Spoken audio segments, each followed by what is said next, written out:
un an, jour pour jour, plus tard, ben, que le claim, parce qu'ils remodifient nous autres les claims à certains moments. Parce que surtout que quand ça fait plus de 5 ans qu'une compagnie a un claim c'est 5 ans.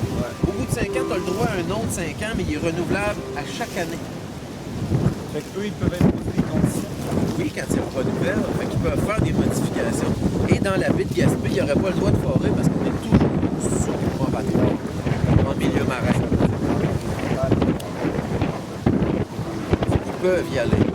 Puis ça, on n'a aucune façon de le démontrer par rapport à Petrolia, mais ce qu'on sait, c'est que la nouvelle qui est sortable, c'est que techniquement, ils ont le droit en possédant le claim. Puis là où le bas blesse, c'est que le claim en milieu marin dans la baie de Gaspé, il s'arrête où? Il s'arrête dans une partie marine de la baie de Gaspé, mais c'est la partie du parc Forillon.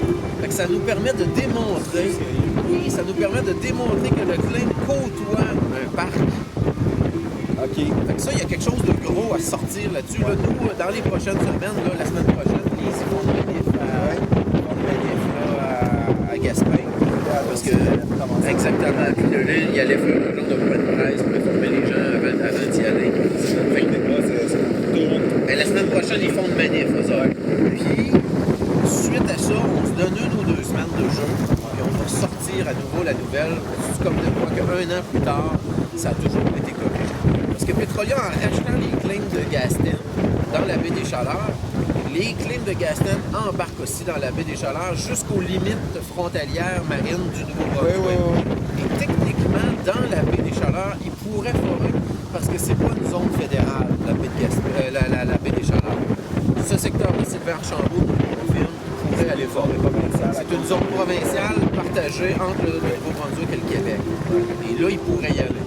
On est à côté d'un géoparc avec le parc de Miquacha. Là aussi, on pourrait faire intervenir l'UNESCO, un peu comme si le Conseil des Canadiens vient de faire par rapport aux îles de Sorel. Mais tout ça pour dire, c'est qu'on a une belle patate chaude intéressante pour obliger le ministre Arcan à justifier.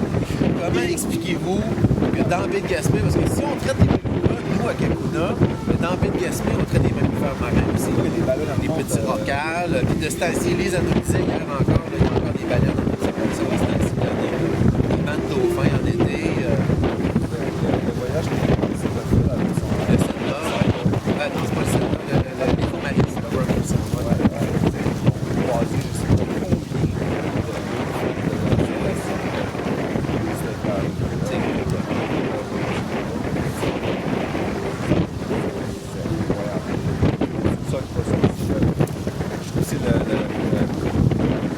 c'est avec Yann, on travaille depuis 2 ans sur le film.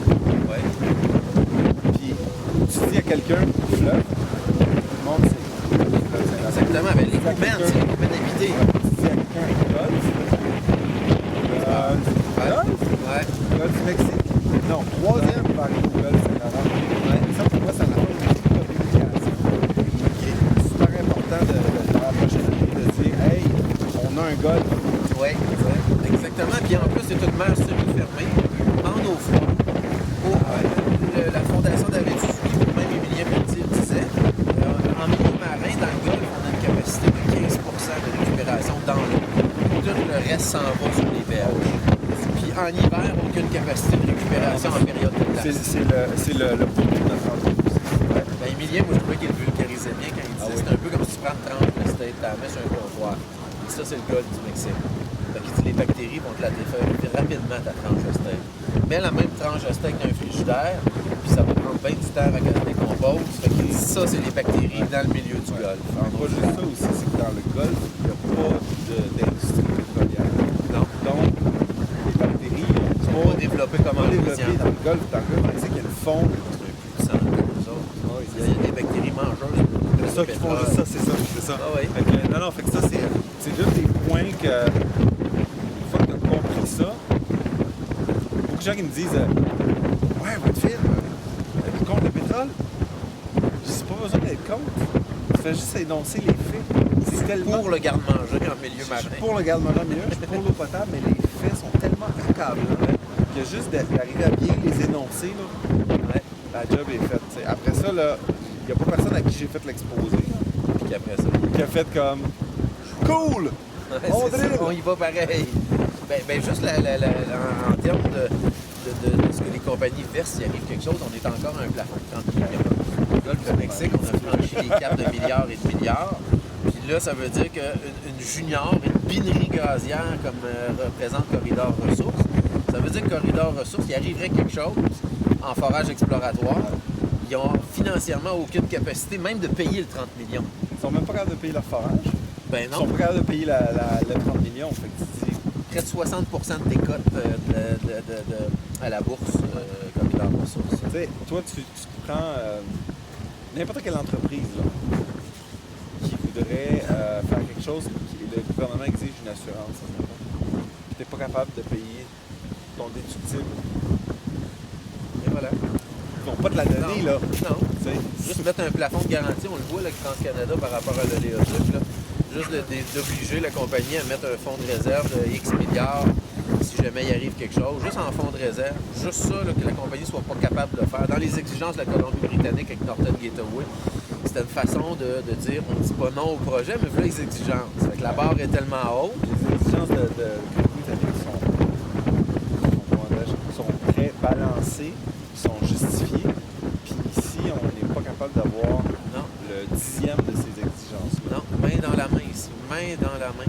Moi, quand je regarde le plan Saint-Laurent de Couillard, nous autres, on s'en attendait, parce que quand il a annoncé le plan Saint-Laurent en campagne électorale, habituellement, son château fort au Bas-Saint-Laurent, c'est Rivière-du-Loup. Et là, plutôt que de faire le point de presse à Rivière-du-Loup avec Jean Damour, qui est le ministre de la stratégie Saint-Laurent, ils ont fait le point à Kakuna, leur point de presse, leur gros rassemblement libéral, et ils ont parlé du sport pétrolier.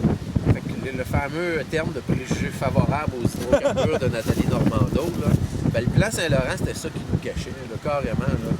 Il a repris le concept du plan Saint-Laurent avec le Go. Oui, une belle envolée. Les autres connaissent ça, la solidarité. Mais c'est ça, pour fermer la boucle, c'était pas clair. Un peu comme l'austérité, il n'en a jamais parlé en campagne électorale. Ben, le plan Saint-Laurent, il nous a jamais amené comment c'était décliné. Le Go, lui, arrivait, puis il voulait nous transformer en technopole, techno-power trip. Là. Oh, oui. Mais le fait de reprendre le plan Saint-Laurent de Legault, puis d'en faire un plan pétrolier, là, quand je vois juste la bombe dire je suis d'accord avec ça, moi, qu'on rajoute des citernes de pétrole pour exporter des sables bitumineux à Québec. Puis il dit on va quand même en consommer pour 3-4 ans encore du pétrole. Mais ben, c'est une manière à la blague cynique de rire du monde, mais c'est même pas pour les besoins du Québec. Elle est là la malhonnêteté intellectuelle. C'est pas aucun de ces projets pétroliers-là, c'est pour nos besoins. Là. Le problème, c'est que très souvent, je trouve que les journalistes ne posent pas les questions. C'est fascinant, là. Ouais. Toutes les questions à poser quand il y a des conférences de presse, surtout par les politiciens, par les politiciens. Hey, Thibault Ren lui-même. Yes, merci d'être là. C'est bon. Accrochement, Oui. 5h30 de route, pas ici. Toutes les questions sont jamais posées. Ouais. Oui, mais tu sais, il ne faut quand même pas oublier qu'on en consomme du pétrole. Fine, on en consomme, mais notre approvisionnement, il n'est pas en danger. Ouais. Là, c'est pas pour nous autres. Non, ça, c'est le discours de la radio nouvelle. Ah, mais le pétrole, on va s'en passer. Là. On est 20 ans en retard sur le développement des énergies vertes au Québec. J'ai fait un film là-dessus, il y a assez de monde qui l'ont vu. Ah oui? Et c'est ça qui me fascine, c'est que je lis les reportages, puis je fais toutes les questions faciles à poser, là, sont pas posées. Fait que c'est sûr que le citoyen qui lit ça, ben, il lit en diagonale, puis il fait OK. Quand tu dis c'est pas pour les autres, c'est pour l'exportation, tous les risques, aucun bénéfice. Et en plus, on est en retard sur la diminution de notre consommation.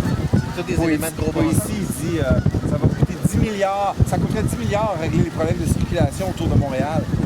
Je lis ça, je fais go, investis demain, on gaspille 3 milliards par année. Ben oui. 3 milliards par année. Fait que imagine ce que tu sauves. Puis on a fait les calculs, parce qu'on a un jeu vidéo qui va accompagner le film. C'est un jeu sur le net qui va accompagner. On a fait les calculs de comment tu peux réduire la consommation de pétrole. On a commencé par regarder on le consomme comment notre pétrole. Tout à fait.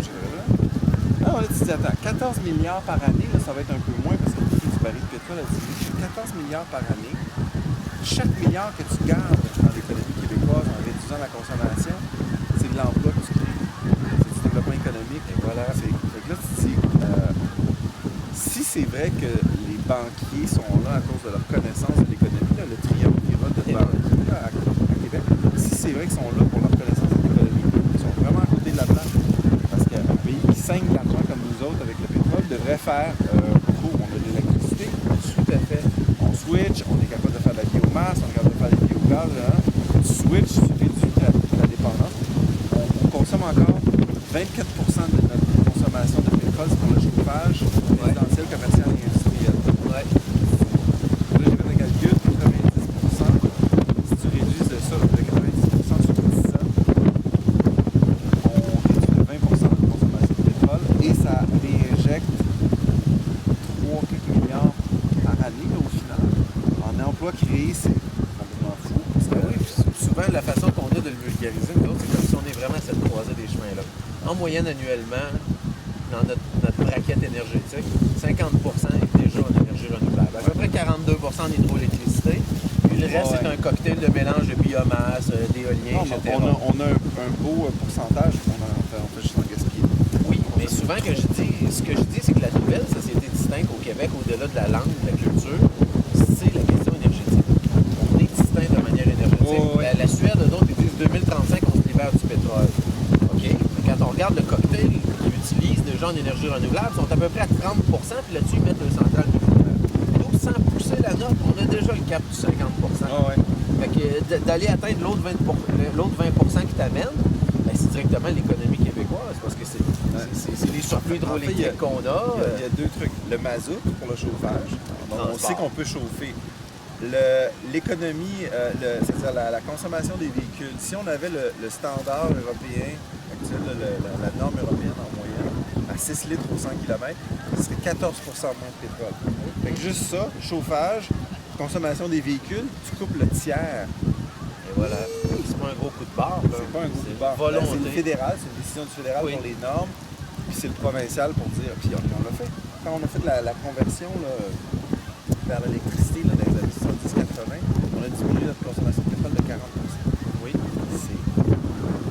On est capable. On l'a déjà fait l'exercice. Ça crée de l'emploi. C'est ça l'affaire aussi. Ça crée énormément d'emplois. Pour moi, c'est ça le facteur le plus. Encore là, les policiers disent oui, mais le pétrole, blablabla, ça crée de l'emploi. Ça crée 5 emplois par million de dollars investis. Alors que les énergies vertes créent 25 emplois par million de dollars investis. En fait, tu dis, hey, le banquier, fais ta job parce que les citoyens ont. Ben, déjà, les rapports de l'OCDE 2008 disaient un projet pétrolier ou un projet en énergie renouvelable à coût ex aequo, les énergies renouvelables commençaient déjà à prendre le dessus en 2008. Imagine, là, ce qui nous a reculé, c'est l'explosion justement du gaz de schiste, d'avoir moi, ça m'a toujours trouvé que le bas blessait, d'avoir des organismes comme Équiterre qui nous font la promotion du gaz naturel quand en réalité ça tue nos projets hydroélectriques. D'avoir Équiterre qui fait une sortie avec Gaz Métro pour appuyer Gaz Métro contre TransCanada, quand en réalité, Gaz Métro veut l'oléoduc, mais veut juste être compensé. Puis 48 heures après, Gaz Métro nous annonce qu'il signe avec Anticosti pour ramasser le gaz au lieu de prendre des torchères. Si jamais il y a un potentiel, ben oui, mais ça, c'est que de la spéculation, Anticosti. Mais moi, je ramène à ça, c'est que plus on va perdurer dans une énergie l'extraction possible, j'appelle ça le syndrome de la marmotte. Ben, ça, on n'a aucune garantie dans le syndrome de la marmotte, mais l'intelligence citoyenne qu'on a développée comme patente autour de la braquette de l'hydroélectricité, je veux dire, Bombardier n'a pas inventé le skidoo pour aller passer une fin de semaine avec sa blonde d'un chalet, c'était la dureté du territoire. Ben, ce qu'on a développé avec l'IREC, l'Institut de recherche en électricité, avec Hydro-Québec, on a ce qu'il faut pour être des leaders mondiaux. Ah, absolument. Ça, pour moi, tout ça, c'est des symptômes qui démontrent que les gouvernements n'ont pas de vision. Puis on a vu la dernière élection, ça a été une élection sur des non-dits. Hein, les programmes électoraux, c'est les non-dits. Le PQ disait non, pas de référendum. Puis le Parti libéral disait non, on n'a rien d'autre à dire que le PQ est en train de se planter avec son référendum. C'est fascinant. Il y a un vide au niveau des visions. De ne pas avoir été au bout de Charbonneau puis de remettre toute la gang de ripoux, je veux dire, qui nous ont saigné pendant 9 ans. J'aimais bien la phrase, on vous a volé pendant 9 ans, maintenant on va payer avec votre argent. On va rembourser les dégâts. Ah non.